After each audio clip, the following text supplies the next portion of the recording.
fu ñu paree nga waxaat ah yaa ngi dagg sax sama fil de réflexion parce que j'avais tellement noté des choses yoo xam ne da ko wax kër dëgg yeah mais nal bàyyi nit ñi ñu wax alors nee na ay condamnation am na ça c'est très vrai def nañ ay condamnation yu mu def li am solo kay mooy bu dee condamnation ak Mame Mbaye Niang la ce qu'on a vu pour une diffamation de 6 mois on l'a jamais vu dans l'histoire politique du monde bu fekkee tamit li nga waxoon muy corruption de la jeunesse cette sentence on l'a jamais vu depuis 1981 donc yow li ngay wax dafa am solo oui mais nga déglu nit ñi aussi am na solo les gens ont le droit de faire le discernement li nga wax yëpp fii lañu fekk li nga wax yëpp fii lañ ko gis li lay wan ne àdduna dafa yéeme rek mooy c'est la première fois nit ñi mën a perdre du temps sur quelqu'un parce que li ma jaaxal yëpp nag mooy Sonko moom nee na am na caisse noire am na 1,7 milliard ndeysaan nee na nag président moom 9 milliards na am je rappelle juste que 1,7 milliard bi ak 9 milliards bi yëpp c'est l'argent du contribuable maanaam sa xaalis la yow ak man ñoom seen yoon newul ci 9 milliards yi ñuy taal de jamais ils vont jamais en parler ils préfèrent ndeysaan parler du 1,7 milliard c'est dama lay wax nit ñi li ma wax benn waay rek boo bañee Sonko da nga war a seeti ñeenti nit da nga war a seeti un cardiologue un psychologue un psychiatre ak benn imam tu sais pourquoi un psychiatre mooy émotionnellement tu as un souci je dis 9 milliards la waa ji wax moom la yor sa yoon newu ci yow nga ne 1,7 milliard yi moom dina leer da nga war a seeti un cardiologue parce que ça devient un problème pathologique sa cœur bi moom problème mais da nga war a dem seeti yàlla imam mu fàttali la yàlla parce que li yàlla def mooy Ousmane Sonko bi mu juddoo ci ndeyam ak baayam ba tey dégguñu ko muy def quoi que ce soit pour boppam man loolu rek ma neex ci moom nekkuma AP nekkuma Pastef musuma bokk Pastef même si je compte waaye dama ne musuma koo dégg rek ni mu koy waxee nag des fois mu dëng ni mu koy waxee des fois mu virulente ni mu koy waxee des fois mu ñàng ni mu koy waxee des fois mu agressif parce que ñun ñëpp def nañ ay communication waaye li muy wax liñ koy meree liñ koy bañee liñ koy bëggee lu mu ci mënti doon lépp ndeysaan pour Sénégal kese la boo nekkee nag ci Sénégal yow waa joo xamante ni même bu lay jooytu te li gën a grave ci Ousmane Sonko mooy li muy daj ni waa ji ci la bokk de waa ji di ko saaga nii li muy daj njariñ bi waa ji di ko saaga nii ci la bokk c'est-à-dire kenn du jël sama alal je renégocie j'amène tout kenn du def lii kenn dégg ko muy wax leneen waxul damay defal Khady jabar ji sax xaw ma nu mu tudd moom laay defal fondation sama salaire laa bëgg a yokk wala samay salaire doom samay doom laa bëgg ñu dem état waxul loolu il ne l'a jamais dit lépp lu muy wax rek c'est pour le pays mais ce qui m'étonne c'est que tu vois toujours des jeunes qui se disent intelligents d'habitude ndeysaan li gën a graaw te ñoom loolu la ñuy jàpp ils sont intelligents ils sont bien jàng seen quelques mots ut ay tout ce que tu puisses dire de mauvais sur Ousmane Sonko t'en as une myriade t'en as une panoplie de bonté et de bonnes choses de bonnes œuvres qu'il a déjà faites pour ce pays-là sa yoon newu ci loolu rek a graaw bi jaaw na sonn na depuis 10 ans traqué jusqu'à la moelle épinière pour une et une seule chose l'épanouissement l'éclosion de ce pays-là am ay nit yu mel nii ne du fi amee mën a nangu xoola on parle de détournement de Macky Sall 4 000 milliards de dettes cachées seen yoon newu ci on parle de 2000 personnes emprisonnées seen yoon newu ci on parle de 87 personnes tuées seen yoon newu ci yooyu yëpp garaawul de yooyu yëpp garaawul si quand c'est quelqu'un d'autre ça nous dérange pas mais quand c'est Ousmane Sonko ndeysaan da nga leen di yërëm waaye li may mën a wax rek dolli ko mooy tamam solo loolu dama ci woo ñu bëri parce que je sais que je suis pas le seul bu mën a waxal Ousmane Sonko ñeen ñaa ngi ci suuf ëpp ma xam-xam gën ma xam waa ji gën ma am chiffre yi mais dama bëgg wax leen li mu jaral ñu bon ñi pour dëkk bi du baax na ko jaral ñu baax ñi pour dëkk bi baax dama ne li mu jaral ñu bon ñi pour dëkk bi du baax mukk na ko jaral ñi bëgg mu baax pour dëkk bi baax ça demande beaucoup d'énergie man kii keneen ak keneen am na ñu may ku may saaga ci suuf exemple dans une vie normale bu ma bëggee gis sax il prend audience du ma sax gis je le dis humblement mais du ma sax gis wala bu ma gisoon du ma saaga mais dama koy nangu damay ñëw fii def sama partition maanaam li ma war a participer dans mënuma tabax je suis pas un ministre mënuma nekkuma DG mais dinaa def lu ma mën pour fu ma fekk ñuy wax pas Ousmane Sonko c'est pas ça l'intérêt mais fu ñuy waxee luy baaxal dëkk bi kuy taxaw di fa waxee lu bon man dinaa dagg bu doon nelaw la naa ko dagg bu doon damay dawal tam dinaa taxaw participer ci te loolu rek ma boole ci waxtaan bi pour dire vrai il a fait toutes ses preuves dans sa vie amul lu muy def dama ne la Ousmane Sonko jar soxlawul xam-xam bu bëri soxlawul leneen dafa am lu ëpp solo loolu mooy bëgg gi mu bëgg Sénégal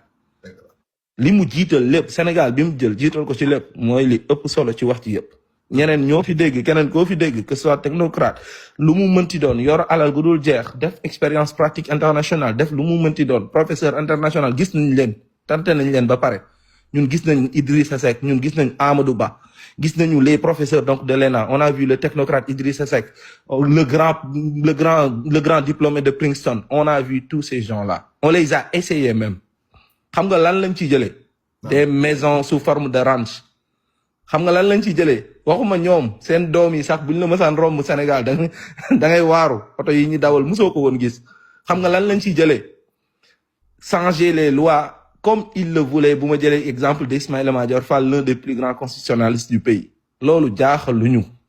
jàngi nañu xam nañu ñun ñëw nañ Canada ñëw nañ beneen dëkk gis nañ ñi fi nekk li tax seen dëkk développé du xam-xam Alvin lii ma wax yaa ma ko gën a xam le Canadien qui a fait développer son pays ëpp la xam-xam te yow sax ree la lay def boo ñëwee lenn lañ am différence benn différence dañu am ak ñun mooy l'amour de leur patrie gis nga un Canadien il est content quand il paye l'impôt tu sais pourquoi parce qu'il sait que l'argent kenn du ko jëndalee benn doomu premier ministre Range Rover wala nga koy fayalee billet d'avion une fille pour muy dem feneen ndeysaan boo ñëwee fii da nga koy xam ëpp ñu la benn xam-xam français bu jub sax mënuñu ko mais gis nga boo leen dénkee du sax day set c'est pour le pays lii la ñu Ousmane Sonko tàmbalee jàngal te li may wax résultat am bi gën a mag ci àdduna bu deewoon tey maa la ko wax mooy maas nañu ba pare dafa maas ay nit ba pare maanaam dafa maas ay nit yoo xam ne jaral na leen léppi àdduna ñu bàyyi ko daw pour Sénégal baax dafa créer ce qu'on appelle la dynamique dafa créer l'espoir de vouloir faire développer le pays Sénégal rek ngay gis ñu wàññi lépp nit ñi ne doyul nit ñi duñ bàyyi lool xel Sénégal rek ngay gis ñu gouverner pendant 2 ans respecter 25 ministres et aucun des 25 ministres n'a volé 1 million en tout cas de ce qu'on sache jusqu'à présent Sénégal rek la am loolu xam nga loolu waxuma résultat balaa nga ko doon xam nga xam gabegie bi nekkoon avant Sonko nga xam buñ la falee tey ministre say mbokk A ba Z toute la lignée jàpp nañ ne tekki nañu ba àdduna di tukki tey ministre yi tey lañ gën a sonn tey lañ gën a ñàkk xaalis te il y avait un verrou qui s'appelle Ousmane Sonko loo ko mënti waxal bett naa ko Adji Sarr moo ko ëmbal ak loo ko mënti waxal loolu c'est 2 personnes yoo xamante ni yow loolu man bokkuma ci dugguma ci yow bu dee jàng diine sax am na luñ la ci wax waaye yooyu yëpp waxuma ko li am solo rek mooy sunu xaalis bi ñu bokk parce que loolu bokkuñu ko de Adji Sarr bokkuñu ko ak moom de waaye sunu xaalis bi ñu bokk moom mi ngi ñu koy fonkal mi ngi ñu koy teg fu baax adduna nii lay doxee dama la bëgg a wax nga def une grande rétrospection yow ak say morom yi bañ Ousmane Sonko kenn waxu leen bu leen ngeen bëgg Ousmane Sonko mais bu leen tere nit ñi ñu bëgg ko parce que dafa jub bu leen tere kenn muy def énergie bi mu am di jàppale Ousmane Sonko ci lu mu mën pour que ce pays là puisse changer li wóor mooy il a créé d'autres types de personnes et je veux que vous soyez au parfum parce que vous risquez d'être en retard gis nga façon nit yi Ousmane Sonko créé ci Sénégal moo amul El Malick Ndiaye xam nga qu'est-ce qu'il a renoncé aujourd'hui dama lay wax ba xam nga li mu renoncé aujourd'hui lu mu renoncé waaw donc un salaire exorbitant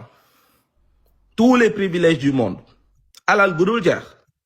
privilège yu dul jeex président d'assemblée il fait partie c'est la deuxième personnalité de l'État privilège mi mënoo ko sax imaginer c'est en cachette il a même sa caisse noire ou bien un budget au-delà pratiquement de 50 milliards donc pour juste dire te waa ji dañ ko maas de li ñu la maas ko say morom lañ ko maas gis nga tey la gën a kontaan tey bi mu wàccee ci place bi la gën a kontaan et c'est ça qu'on appelle la dignité et la renaissance donc de la valeur personnelle dëkk bu amul loolu du mës a développer ba àdduna di tukki machallah léegi les gens vont précipiter lan la def ci dëkk bi comment on peut lister tout ce que Sonko a fait ça suffisait tout simplement d'être un verrou pour que kenn sàccul sa alal yow mi koy saaga yow miy joxe impôt yow miy dédouané xaw ma dëkk boo mënti nekk yow miy jënd carte yow mi dem fay sa passeport 20 000 francs yow mi dem fay 10 000 francs police yow mi def loolu sa xaalis boobu kii moo la ko fonkal loo ko saaga xam ko tey wallahi bu fi nekkul 2 ans yi laa la may suis bel et bien yàlla na ko yàlla def mu nekk assemblée nationale au minimum qu'il ait un autre regard secondaire même sur ce que font tous ces ministres là parce que bu ci amul rek dëkk bi doy waar bu la neexee nag nga nekk dans ce qu'on appelle les critiques ad hominem les grands hommes parlent de principe les moyens parlent d'idéaux seuls les médiocres parlent de personne xas yi nga xas Ousmane Sonko yëpp c'est du personnel. Mais un singe, quand il ne peut pas atteindre un fruit, il dit qu'il est amer. Et pourtant, il l'a même pas atteint. Loolu mooy dëgg. Doomu aadama da ngay jubal boo ko mënee. Looy def, en tout cas, say jëflanteeg nit ñi na nga ko fonk. Say manquement, say défaut, say bàkkaar yow ak man. Loolu ñun ak yàlla la nañ ko régler foofu. Mais li wóor mooy liñ ko dénk. Mi ngi koy téye comme ni mu ko war a téewee ñi ngi jégaluwaat bu baax a baax ci kàddu yi man lii rek laa ci bëggoon wax li may waxaat di ci dolli balaa may wàcc rek wala may tëj sama micro mooy dama ci invité ñëpp grand yeneen yàlla dafa wax benn xadis bu am solo daf ne man raa minkum munkaran fal yughayyirhu bi yadihi fa in lam yastati' fa bi lisaani fa in lam yastati' fa bi qalbi wa dhalika ad'afu al iman daf ne nit bu gisee munkar mooy lu bon danga koy xeex ak sa loxo man mënuma xeex ak sama loxo nekkuma fu ñuy xeexee Ousmane Sonko peut-être su ma ko fekkee woon loxo ma dem bokk ci ñi koy endiguer fal yughayyirhu bi yadihi la wax fa in lam yastati' nag bu fekkee mënoo ko fa bi lisaani na nga ko wax man wax laa toll damay ñaan ñi mën a waxal ak sa doom waxal ak sa jabar waxal ak sa papa waxal ak sa keneen waxoo ko nañ jàppale kuy yóbbu këram loolu dafa am solo donc koy wax nañ jàppale kuy verrouiller ki jàpp ni Sénégal mën na koo jàppale mu jóg. lii c'est très sensible dama koy wax ñëpp parce que toog rek man j'ai peut-être mon petit confort na ceeb bi jar 100 000 na ndox yokk na courant yokk peut-être bokkuma ci ñi koy yëg waaye bu ñëpp defee noonu dëkk bii du mës a développer. nañu bàyyi suñuy personne c'est-à-dire suñuy ego personnel du ma dugg ci lii am na ñu ma xam-xam fukki junni yoon yu mën a wax fii grand di nga si jël ku la saaga di nga si jël ku la yab te waru la yab di nga si jël ku la fi fekk wax la lu mu la war ta wax di nga gis ku la wax du n'importe quoi comme ni nga koy gisee mais loolu mooy azaka bi ngay jariñ dëkk bi amul leneen jarul sax kii wax si suuf muy saaga wala muy wax leneen parce que on le sent